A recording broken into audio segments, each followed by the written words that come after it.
Hello, Anita Moorjani. Thank you very much for taking the time for this interview to our station, The Best Life Radio in Israel. And I'm very delighted to host you here because I just finished your book, Dying to Be Me, and I was so inspired. I said, I have to talk and meet this lady, this woman, and to bring this message to Israel in this very challenging times that we're dealing now. Wow. Well, thank you. I mean, it's my pleasure to be here. Thank you so much for inviting me. And I do completely agree that you are, Israel is going through a very challenging time. I think it's challenging times for a lot of people right now in the world. Yes, yes, yes. And they said that, in Israel, it's Jerusalem. It's a very holy place for most of the spiritual people in the world who are looking for some comfort in this time. And my heart is with all the people that are suffering there in Palestine and in Gaza and here in Israel. And I hope that this call will bring a little bit of inspiration and quiet, and it will. So thank you again for being here. I want to introduce you in a few words to the audience that is listening here. I will say a few sentences in Hebrew, okay? Sure, And yes, then please. and then we'll start. I just introduce you and your book, and then we'll start talking in English again. Okay? Yes, of course. Thank you. אוקיי, אז אני משוחחת עם אניטה מורג'ני, סופרת ומרצה בינלאומית מעוררת השראה, שהייתה כבר בגן עדן בעולם הבא והחליטה לחזור חוויה של מה שנקרא מוות קליני, אחרי שהיא סבלה מסרטן של לימפומה במשך 4 שנים והגיעה למצב של מוות קליני, הגיעה לבית חולים, הרופאים נתנו לה שעות ספורות לחיות, ובזמן הזה, במשך 30 שעות, היא הייתה בחוויה של מוות, עברה שם חוויה מאוד מאוד מיוחדת, וכשחזרה, למעשה החלימה לחלוטין מסרטן, וחוותה מין החלמה טבעית כזאת, ועברה שם איזושהי טרנספורמציה, ועליה אני מאוד מאוד שמחה לדבר איתה בשיחה הזאת, כשהיא מהודו, ואנחנו כאן בישראל, במיוחד על רקע התקופה המאתגרת הזאת שאנחנו חווים, עם הרבה פחדים וחרדות, ואני שמחה לארח. So, Anita Moorjani from India, thank you very much again. So let's start. I want to ask you, when I was reading your book, I said that I was very inspired to read it because it looks like in those 30 hours that you were dead. You don't have another way to call it, right? You were dead. Yes, yes. You had a very special experience, and you decided, from what reason, I want to ask you, to leave this heaven, this love, this unity that you were in, and to come back to this suffering world. So I want to ask you, why did you come back? Why did you decide to come back here? I felt in that state of heaven, I felt that my work here was not yet complete, and it felt as though my father was communicating with me that I still had some gifts. It was like I had to come back into my physical life if I wanted to experience or receive these gifts. And and even though it wasn't revealed to me exactly what it was, what was revealed to me is that I just have to come back and to live my life fearlessly, and then I would start to see what these gifts are. And what I have learned, like since I've come back, is that really that's all I have to do is live my life fearlessly and to be who I am, to love myself, be myself, and live my life fearlessly. And I have noticed that in doing that and in being that, um, I've never thought of myself as a teacher or a messenger, but just by being myself, I have realized that I have become a messenger for what has happened to me in the other side. Mm. And so at the time when I came back, to answer your question of why did I leave that state, it was actually a very difficult choice. I didn't want to leave that state. I didn't want to come back. But I felt like my father was assuring me that you will not regret it. You go back and you will not regret it. You will receive the gifts of going back. So it was a choice. When you say live my life fearlessly, I understand from that your life before your near-death experience weren't fearlessly, were full of fears, in fact. It was full of fear. And from that realm where I was, that death state, I realized that all the problems in our world, all the problems are caused by fear. And we seem to think in terms that, and I'm even talking about the problems that's happening right now in Israel. It doesn't matter whether you are Israeli or you're Palestinian or what you are. People react out of fear, because what is the opposite of love is fear. Mm-hmm. And so I realized that what people need to learn is that if we can be who we are, fearlessly be who we are, we could actually heal the world. Because even if somebody is violent or nasty, why are they doing it? What is driving them? What drives people is actually fear. Because if they don't feel fear, what is it that they feel? If you don't feel fear, you feel calm, you feel joy, you feel love. You're not going to do violent acts if you don't feel fear. Yeah, yeah. It motivates you to be violent. Yes, and in many cases, our countries, our political systems, they make us feel fearful. They make us fear the opposition. It doesn't matter who the opposition is, but it is fear of the other people who we feel are different from us. Mm-hmm. We feel, oh, if we don't attack, they are going to attack us. We are motivated by fear, and that is my biggest message is we must stop fearing. We must stop fearing, because there is no us and them. We are all connected. We're all one. Yes, I think this is one of the most profound experience that you had there in your 30 hours death experience, that we are all one. Can you please elaborate or tell me a little bit more about it? What do you mean that we are all connected, that we are all one? Okay, so right now we are all expressing through a physical body. You are expressing through your body, I'm expressing through my body, and we believe we're separate. But suppose you no longer have your body. When I was dead in that state of death, I no longer had my body. And in that state, I felt completely expanded, like huge, like I was everywhere. I'm not so small. I'm not the size of my body. I am actually everywhere when I don't have a body to express through. And when I say everywhere, I mean everywhere. Like I could feel what my husband was feeling. I could feel what my mother was feeling. It was like I was the same consciousness as them. As soon as I put my focus on them, I became them. And so even if I am expressing through my body, when I die and I don't have my body anymore, I am everywhere. I am, when I die, I am the same consciousness. When I die, you die. Our consciousnesses connect, they merge. This is why we are able to have things like ESP. ESP is when I can tell what you are thinking, because actually our consciousnesses are connected, but we don't realize they are. But when we are without our body, like my father, when I encountered my father and when I encountered my best friend, we didn't have to talk. I knew everything they wanted me to know. It's like their consciousness and my consciousness, it merged together.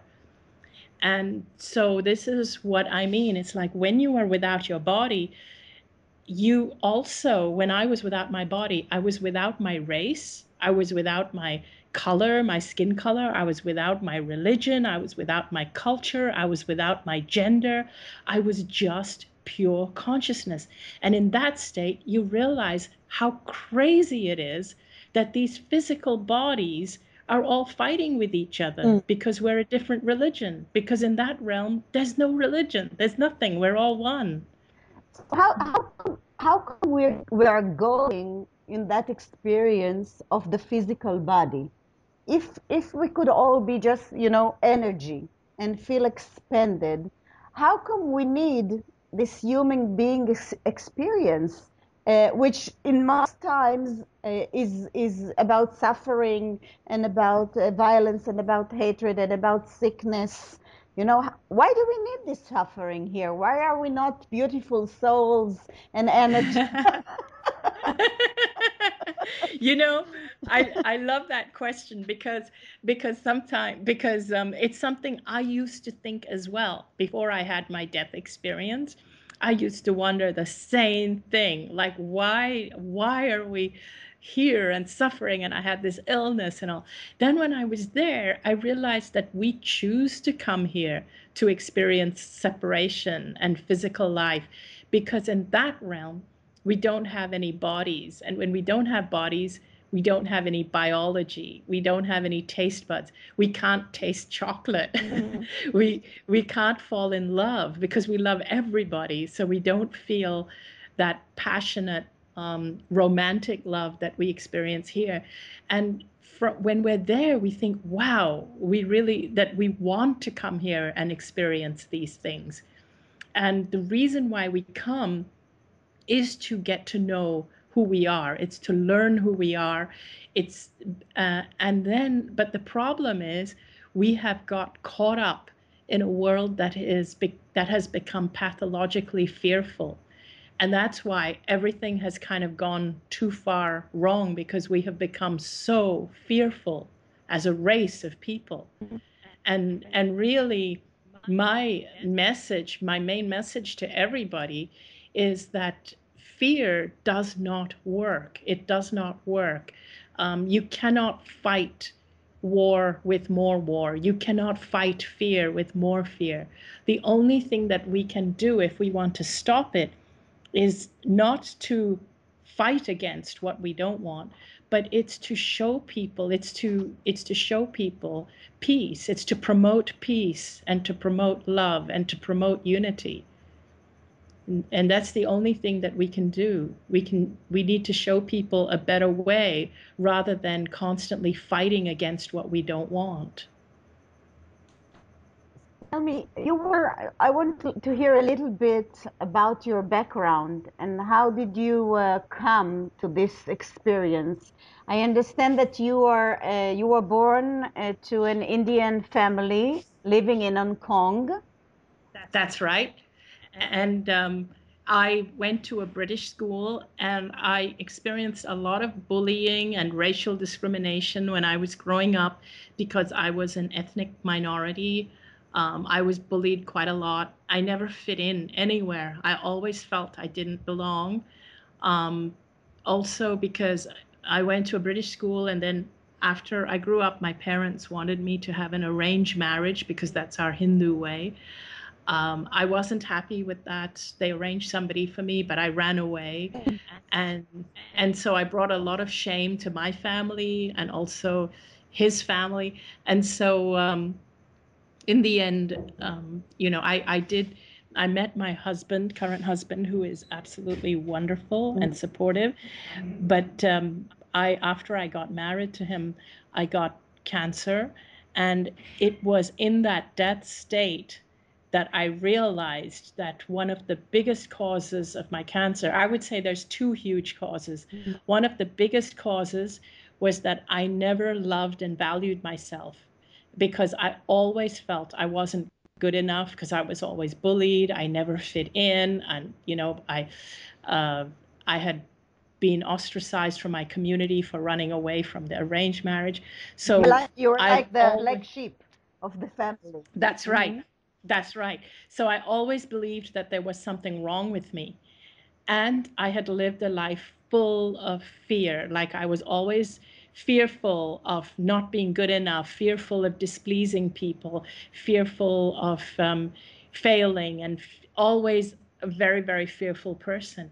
And so I honestly felt when I was in that realm, it was like in that death state, was like a complete state of clarity where suddenly I felt that, wow, I understand. I understand why my body got this cancer. My body got this cancer because I never allowed my soul, my spirit, to express who I came here to be.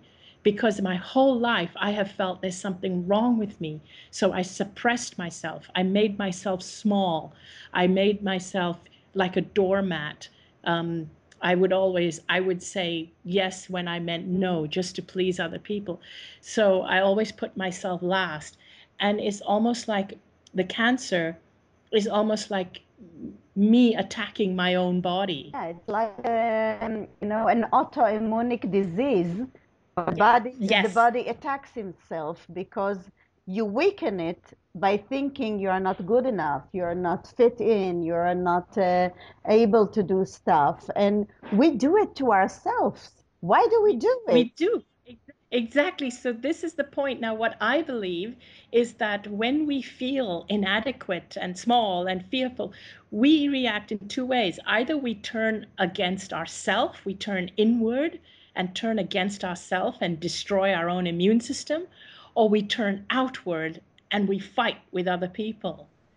But when we love ourselves and value ourselves and allow ourselves to express ourselves healthily, in our in our work, in our craft, in our when we feel that, when we realize that we have a purpose to be here, that we are God's children, and we are all special, and we are all amazing and beautiful and magnificent, when we know that about ourselves, that is the person we take with us wherever we go. We so we become much healthier, we become much more pleasant to be around, more joyful. That's what I feel. So when we go down on ourselves, when we judge ourselves, we bring the sickness and we bring diseases and we bring all the bad stuff on ourselves. That's what you're saying. That, that is what I'm saying. Yes, because the less you value yourself, the less worthy you feel. You feel that, like when I didn't value myself, I felt I was not worthy. And so, even in terms of, like when you feel you don't deserve things, then you don't even allow good things to come into your life. You feel that you're not worthy of being loved. You feel you're not worthy of having a good job or anything like that. So your expectations for yourself become very, very low because you feel you're not worthy or deserving. Mm. So this is what you did to yourself until the age of what? When did you get And the until sickness? until the age of 37. Wow. And then you just got sick for 4 years Yes, and you become I understood you couldn't walk, you couldn't eat. There were very it was very hard to even to raise your head. What you wrote in the that's book. right. Yeah, I couldn't even, my neck was so weak. I couldn't even raise my head up. My head was like down all the time. My body was like a skeleton, and my lungs were filled with fluid, and I had tumors throughout my body from my neck all the way down to my abdomen. You say And in the book they were the size of lemon, and you had many of them spread all over your body. that's right. Exactly. They were the size of lemons. I had a big one under my arm, a big one on my neck, and and people could see it. I would wear clothes to try and cover it up, but the ones on my neck, everyone could see because I had one in the back, like at the base of my skull. They were it spread all over my body, and I was really, really skinny. and I was connected to an oxygen tank and my muscles stopped working. It was like I was no longer able to digest any food. So it was like my body was starting to digest itself just to survive. So in that state, sickness, what were you thinking to yourself? Like, what were you thinking about life at that stage when you were in the heart of your sickness? I was struggling, like really suffering more than I could ever have imagined ever suffering. I didn't know what I had done wrong to deserve it. And again, because my thinking pattern was always to think that I was someone who was not deserving of anything good, I felt that I had done something, like maybe in a previous life, or so I was wondering, like, why was I forsaken? Why had God done this to me? And I was also, and I understood that you are a healthy person. You ate good food. You were going to natural healers. You tried to be healthy. Yes, and this is a very interesting thing that I like to talk about to people, is that I was that person who used to research on supplements and anti-cancer products, and I would eat healthy. I grew my own wheatgrass. I ate organic. I used to be vegan a lot of the time. But here's the interesting thing. Everything I did out of fear. I was fearful of getting cancer, and that's why I used to eat that. It was driven by fear. It was not driven by a love for myself or a passion for my life. Like today, I still eat healthy food today, but very, very differently. If I eat a piece of chocolate, I'll enjoy it. I'll enjoy every bit of it.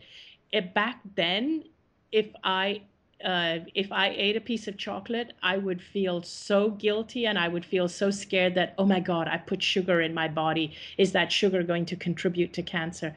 It was so fearful. So I would eliminate sugar and meat and all from my diet out of fear of getting cancer. And I got cancer. Today, I eat healthy because I love my life. I want to live long. I want to stay healthy so that I can live long and live well. So I come from the mindset is very different. And So I'm what, not, if I understand what you're saying that what is most important is the intention that we have that's right. before everything else. It means I read somewhere once that even people that get treatments like chemotherapy for cancer, if they believe that it will do good for them, that it's a medicine, that it's a cure, it will do good for them. That is exactly right. So I would never tell somebody who's getting chemotherapy, I will never say, don't get chemotherapy, it's a poison. No, if this is if they trust their doctor and this is what they know is going to help them, then go for it. Go for what helps you. I was really confused because when I went for natural healing, when I had the cancer and I wanted the natural healing, so many of my friends who believe more in the conventional medicine said to me, are you crazy? How can you do that? You should go for chemotherapy. So I was very, very fearful.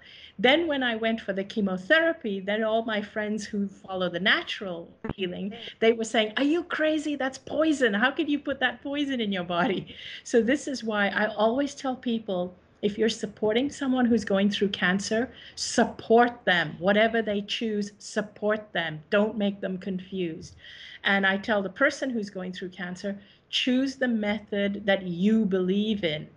Don't ask me what method you should use. Choose the one that you believe in, that if you have a doctor you trust, continue to trust that doctor and follow what that doctor says, because it's important that you feel trust and that you believe in what you're doing.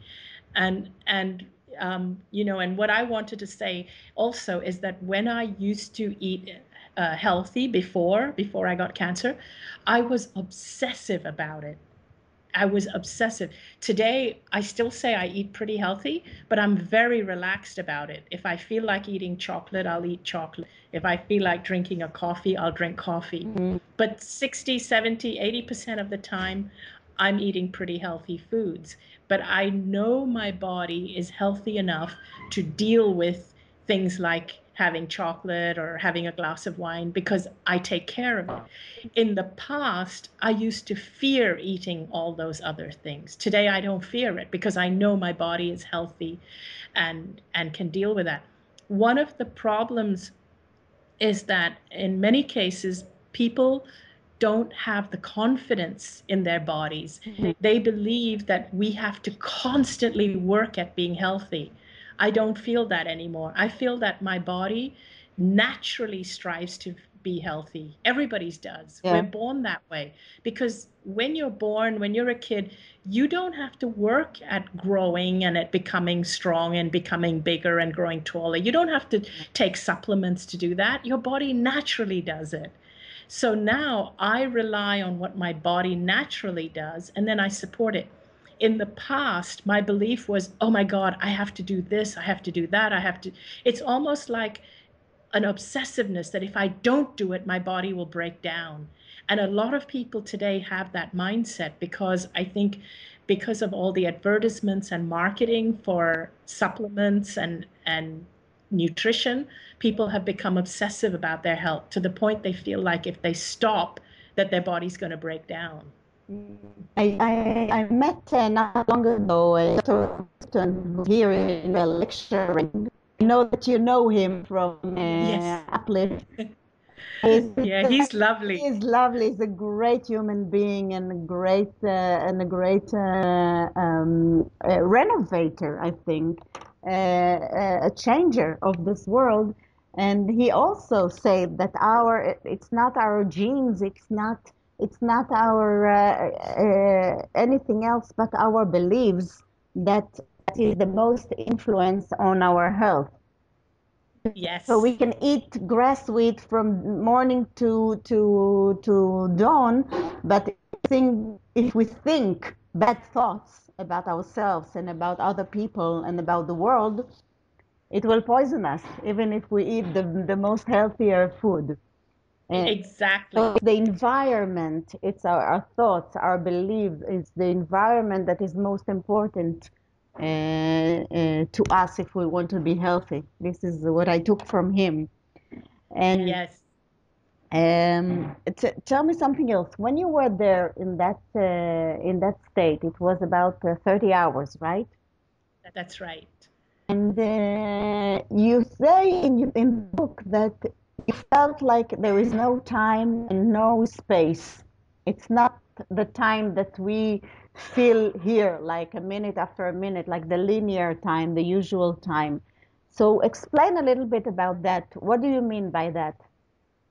Okay, in that realm, it felt all of time is happening all at once.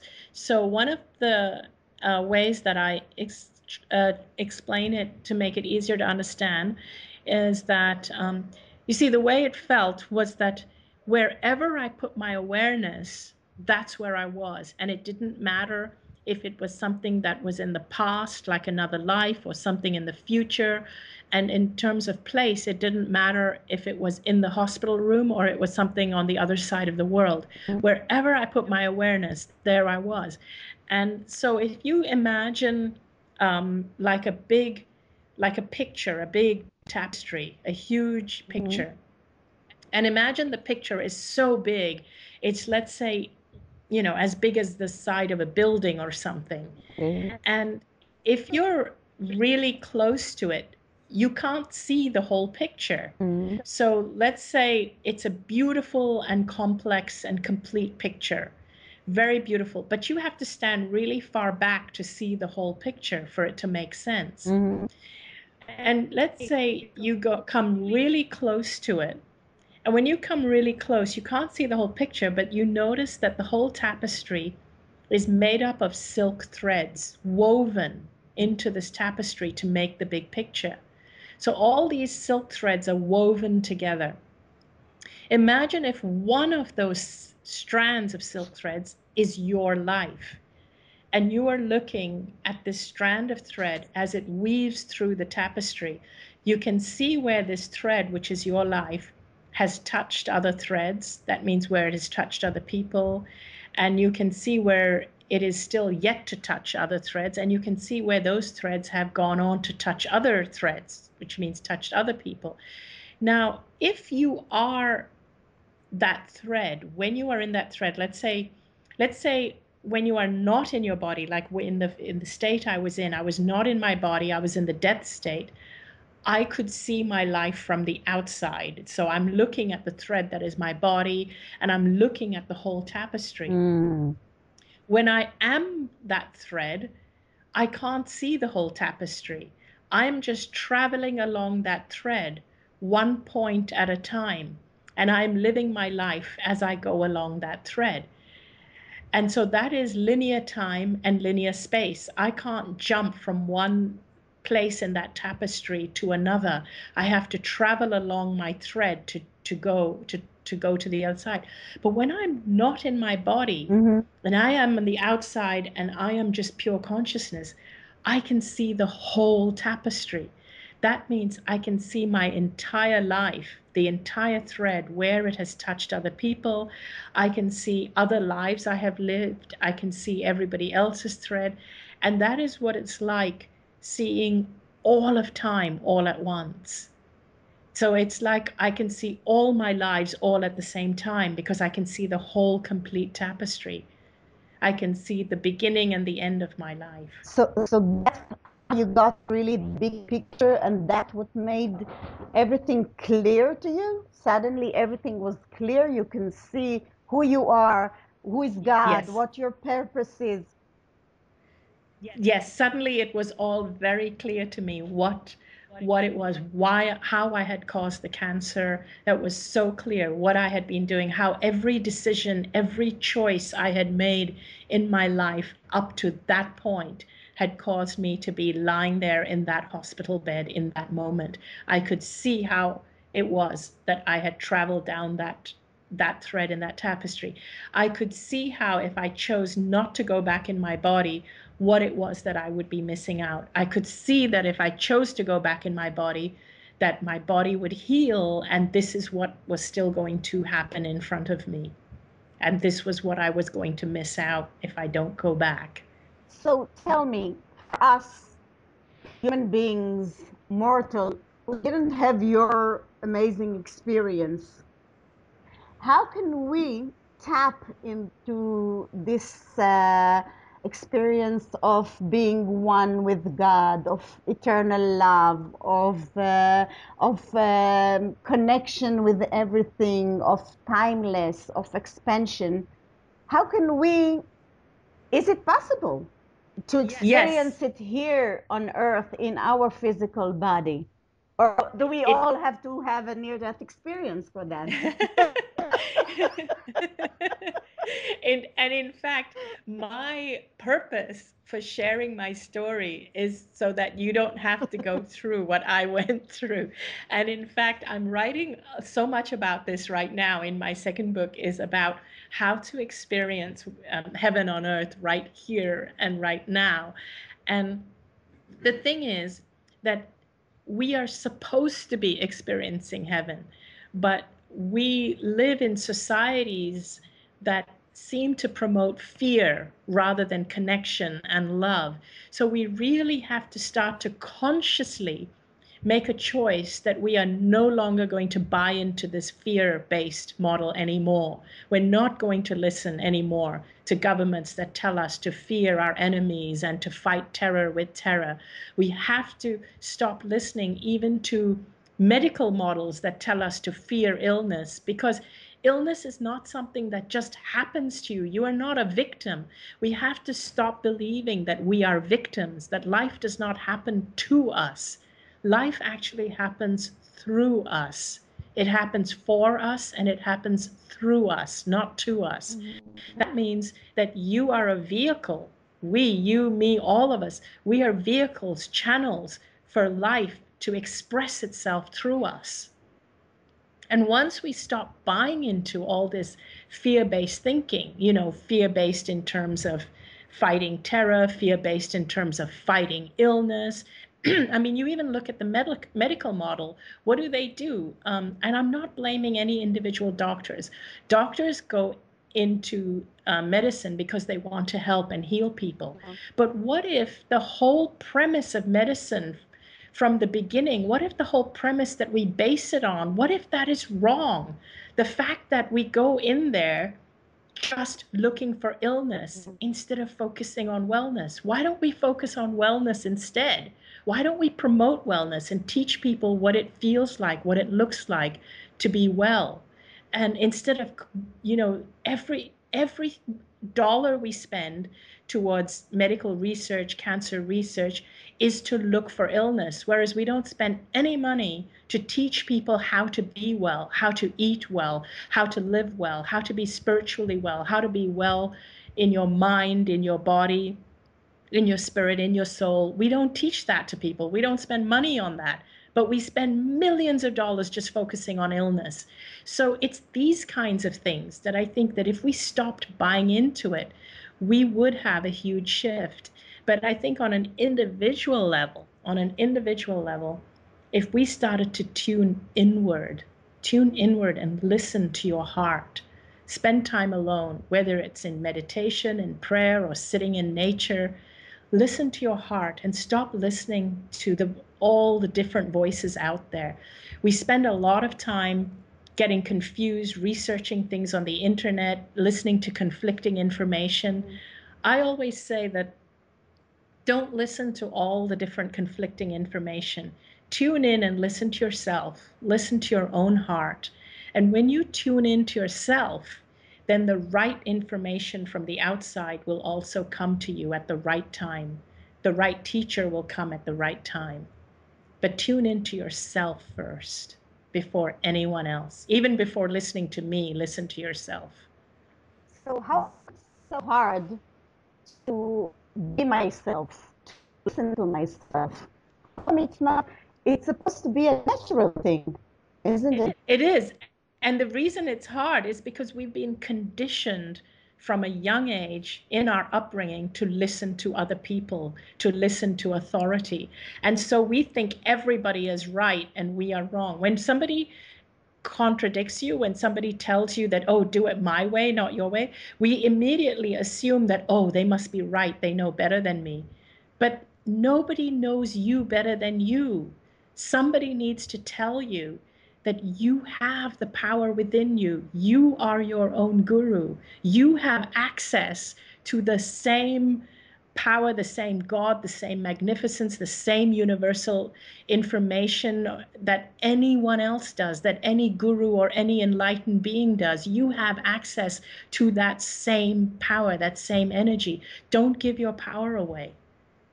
That's what people need to know. And as soon as you silence everything that's coming in from the outside and you start tuning in to your inner self, you start to hear it.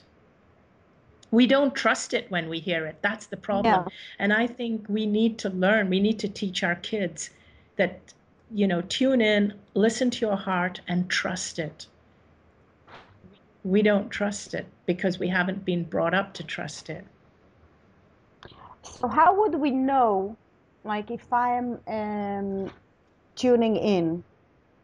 I'm a personal coach, and I also did a research and I wrote a book about transformation, and I teach here in Israel this stuff, and I teach personal development, and I do and I hear people that they're to me and telling me, how come I don't know if the voices that I hear are the universal, the inner voice, what you say, or is it just my head chatting? How can we different from this and that? I'll give you a tip as to how you can know absolutely that it's two different things. And this is so easy. Anything that you hear inside that makes you feel good, that means sometimes it makes you feel excited. Any voice that is empowering you, uplifting you, making you feel magnificent, big, capable, that is making you feel that you are able to achieve your dreams and you feel that little bit of excitement, that is the universe telling you, and that is the universe tuning into who you really are. Anything that brings you down, that makes you feel fearful, that makes you feel less than who you are, any voice that makes you feel doubtful or question yourself, that is your head. So anything uplifting is from the universe, because the universe will never, ever, ever, ever tell you anything that makes you feel down. Even if you have things that are going on that you're not good at, the way the universal energy comes to you, the way the universe communicates with you is always constructive. It's always uplifting. It will always guide you towards the answer or the light. Even if you're struggling with something, it will always guide you upwards, just like the flowers always grow towards the sun. That is what the universe does. So anything that does not feel uplifting, that does not feel positive, is your own head. It's your own conditioning. It's yourself beating yourself up. So you say that body is like a seismograph. When I feel good about what I'm thinking, when I feel empowered, it's the universe talking to me. It's God talking to me. Yes. Yes. Okay, that's it means tip, that Anita. Thank you. Yes, and people need to know the universe is on your side. It's not against you. It's you who's against you. Not you personally, but people generally. We turn against ourselves. This is We are our own worst enemy, not the universe. The universe is always on our side. Tell me, when you woke up in the hospital after that amazing experience, and after choosing to come back, you had what you say, like the inner knowing that you are going to be healthy.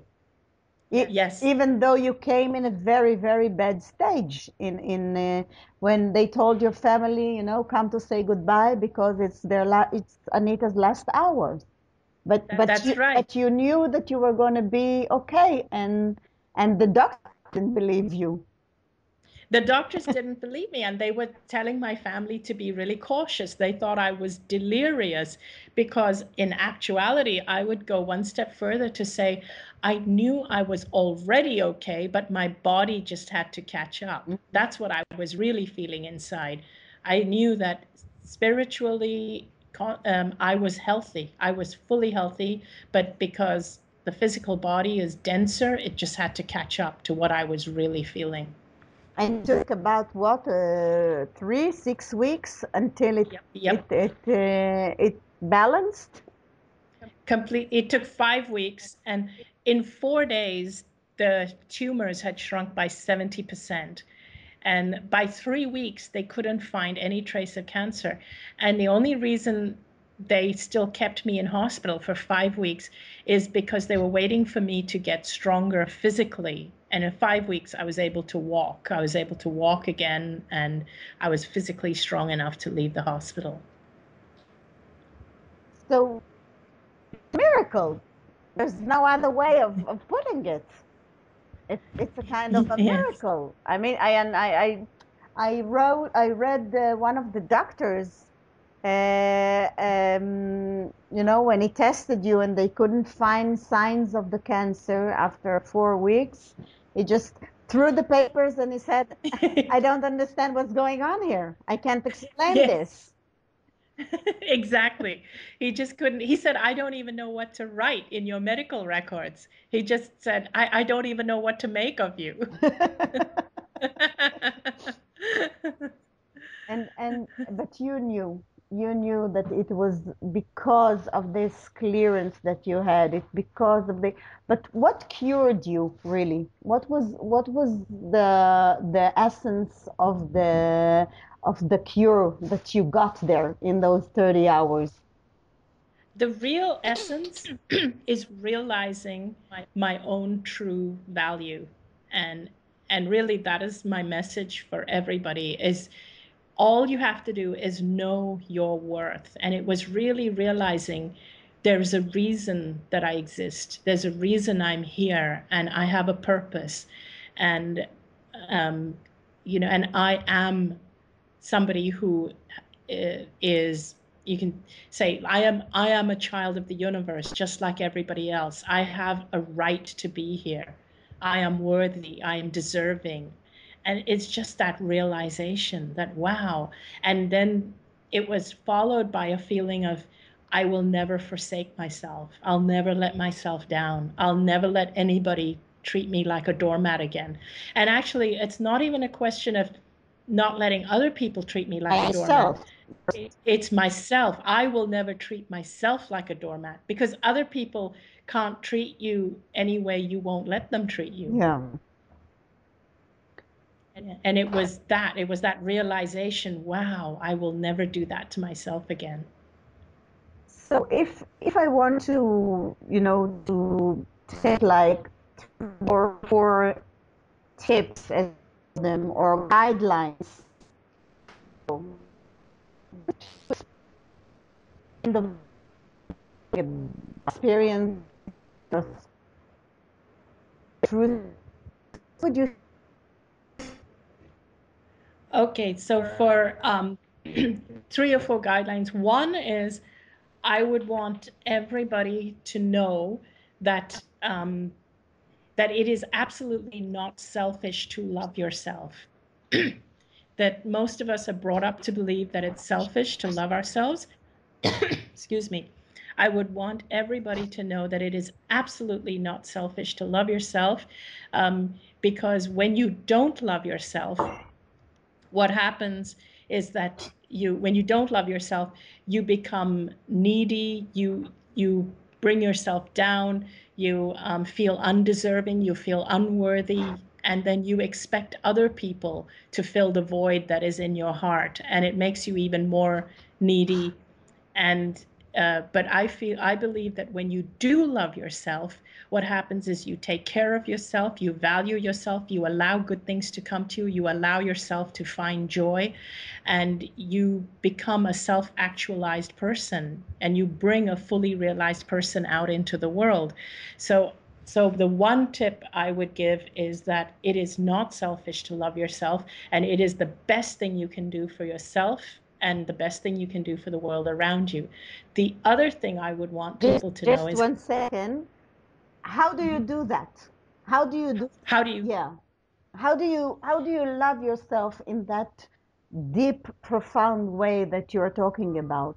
Because, I can stand in front of the mirror and tell myself, Orly, you're great, you're beautiful, I love you, I love you, I love you, but I won't believe it. Yes, I know what you're trying to say. Now, there's different ways of doing it. One of the things I do is I actually spend a lot of time in nature, and I tend to sit alone and feel the connection between me and the universe. And that's one way I do it. If I sit and I start to listen inward, I feel that connection, and that's when I feel that I am really worthy and important. Another way is, if I do look in the mirror, I would look at myself straight into my eyes without blinking, straight into my eyes. And I would look in my eyes, and I will say things, not things like I love you or you're beautiful. I will actually say to me, and sometimes I'll even put my hand up to the mirror as if to touch my own face, and I will say in my eyes that I will never let you down. I will never forsake you. I will never treat you like a doormat and allow other people to walk all over you. I actually say those things to myself. The other thing I do is you do that? You can do it. I don't do it on a daily basis, but whenever I need it, I do it. Another thing I do whenever I need is I give myself a hug. You can actually wrap your arms around yourself and just give yourself a hug, and tell yourself that I really love you. You're really special. And there are, let me see if I can think of a few more ways that I can do it. One of the other things I do is I tend to write down um, a lot of my positive traits. I ask some people to actually write their positive traits every single day, like write 3 or 4 or 5 different ones every day. Another thing that I do, I had one on my head and I've forgotten. Another thing that I do is, if you're confident enough to do this together with a group of friends, what you do is you can even get your friends to write positive things, like make a pact with 3 or 4 friends that together, each of you are going to write positive things about each other, just to get yourself started on that, so that you can learn some of your positive traits. You know, a bad habit that many of us have. Oh, yeah, I remember what I was going to say. I was going to say, what you can do is pretend you are another person. Like, look at yourself in the mirror, or even in your imagination or in a meditation. Take any situation that you're involved in, any situation, and just pretend that it is someone else who's in that situation, and ask yourself, if someone else came to me, like let's say you are having a problem with a person, a person at work or a family member or something. We have a tendency to beat ourselves up, when we have a problem in a relationship or something, and we tend to have, if something doesn't work out or if something goes wrong, we tend to beat ourselves up and criticize ourselves. So what I tell people to do is, I want you to pretend that it's not you. Step out of yourself. Now pretend that you are talking to somebody else who is going through that situation. If someone came to you and said, I have this problem, what would you say to them? What would you say to them to comfort them?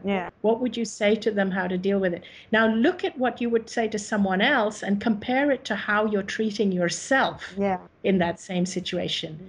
And now see what the difference is, and start to become aware of how much nicer you are to other people than to yourself. That is one thing I ask people to do as an exercise. It is a good advice. I also give it to my coaches when I tell them, think about your best friend. What would she say or do in this situation?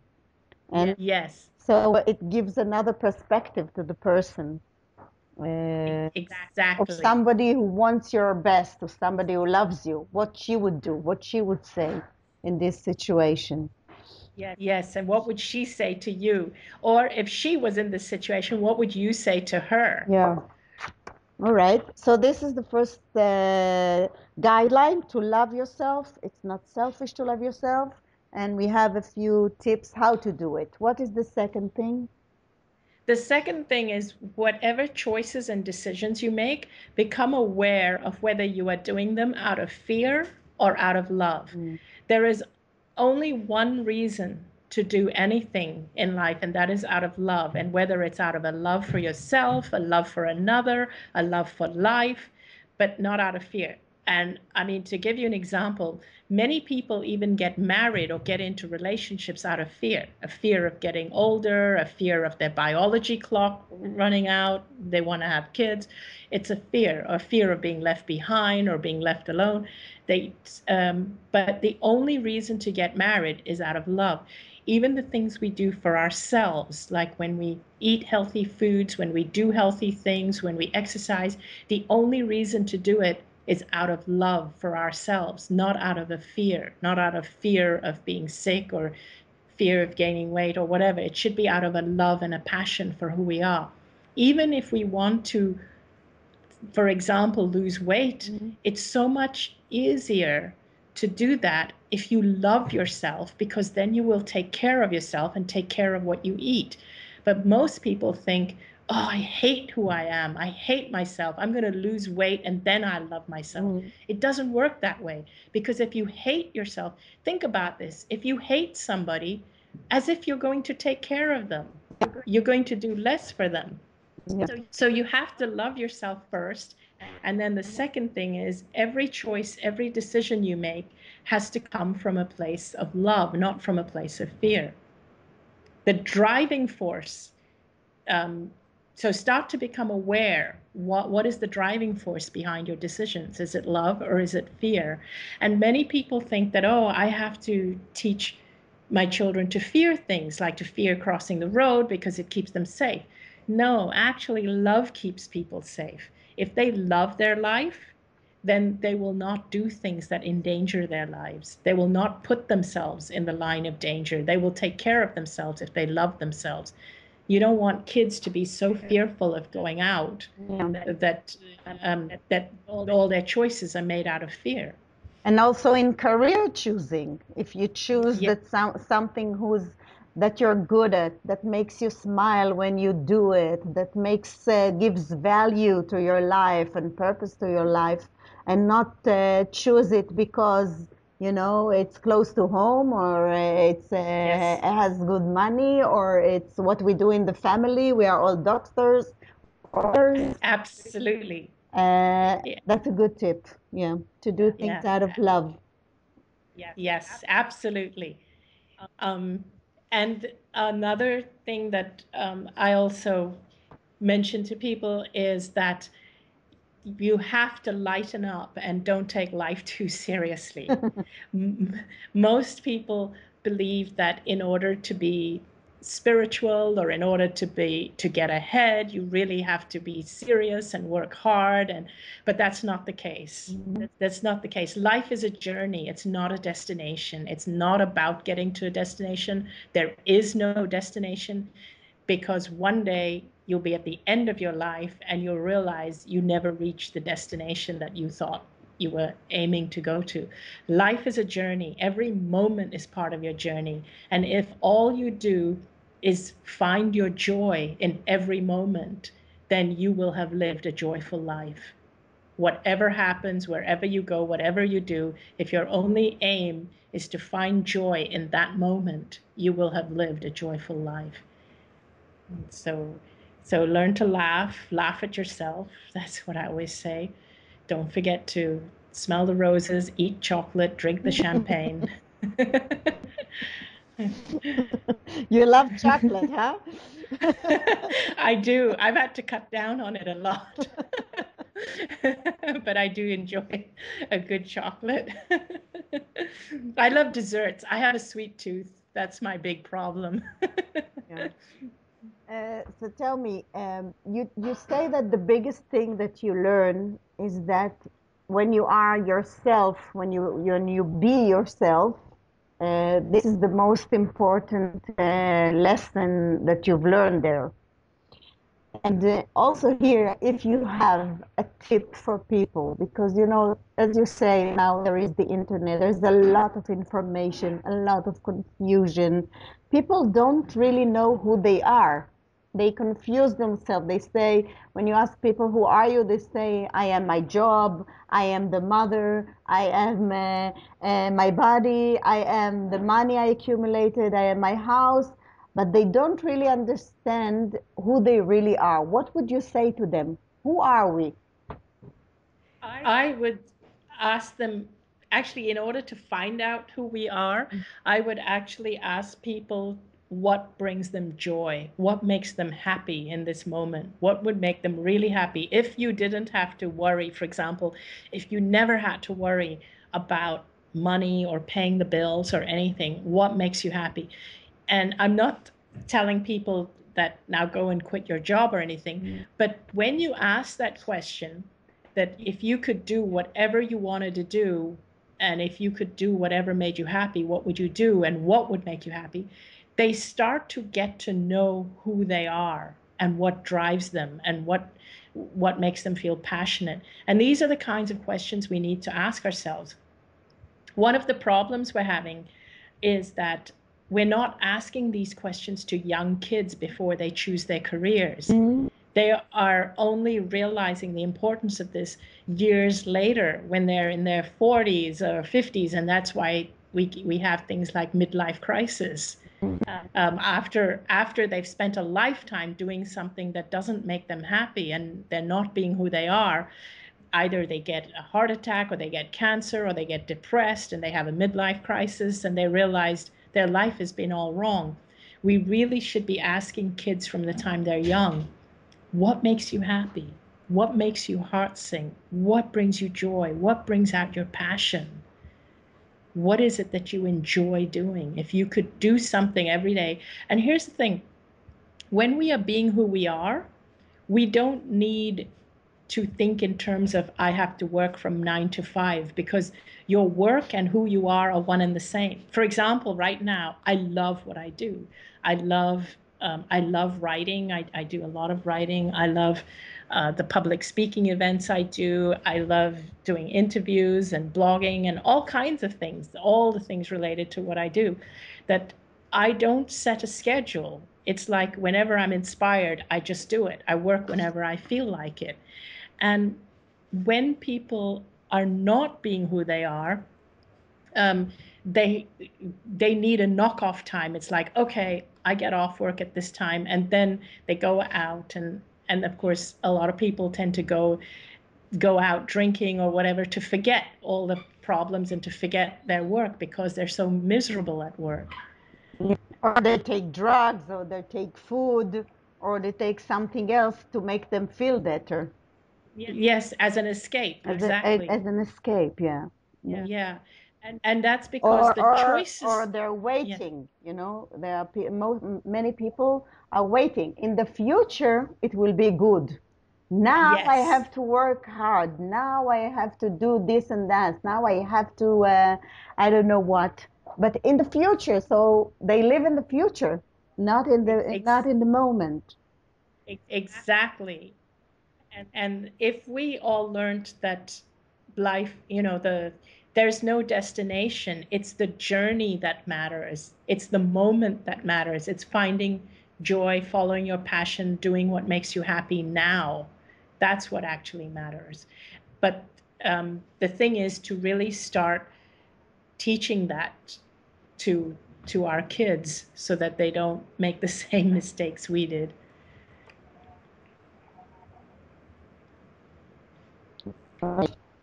Let's see.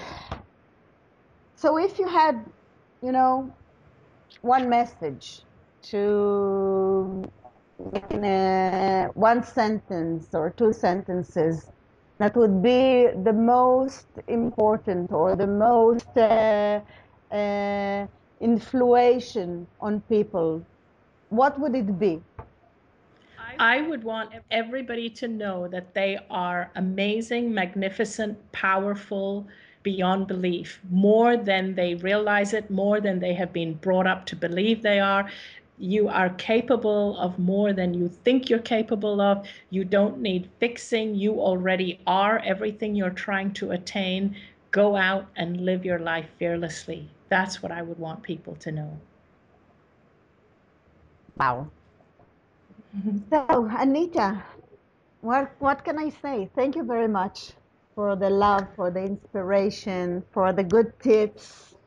I hope you will come one day to Israel so we can meet in person and enjoy your beautiful presence here. And wow. Thank you. Thank you. In fact, I'm scheduled to come in October of next year, 2015. Oh, with Hay House, my publishers. Yeah, and in this chance, I know that Wayne Dyer is a friend of yours. Please tell him that he has many people who love and respect his work here and would love him to come to Israel to have like an open event for people, you know, to listen and hear to his wisdom. And I would personally would love to interview him also.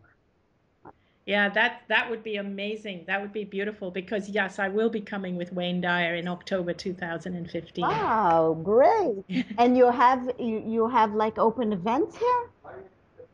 I'm not sure exactly what Hay House have organized there, but I do know that we are scheduled, Wayne Dyer, myself, and another beautiful lady named Immaculée Ilibegiza.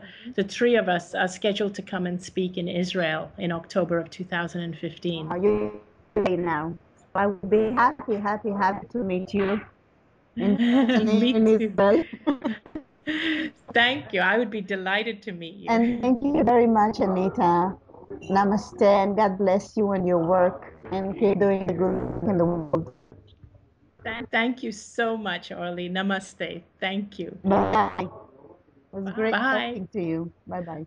And you. Thank you.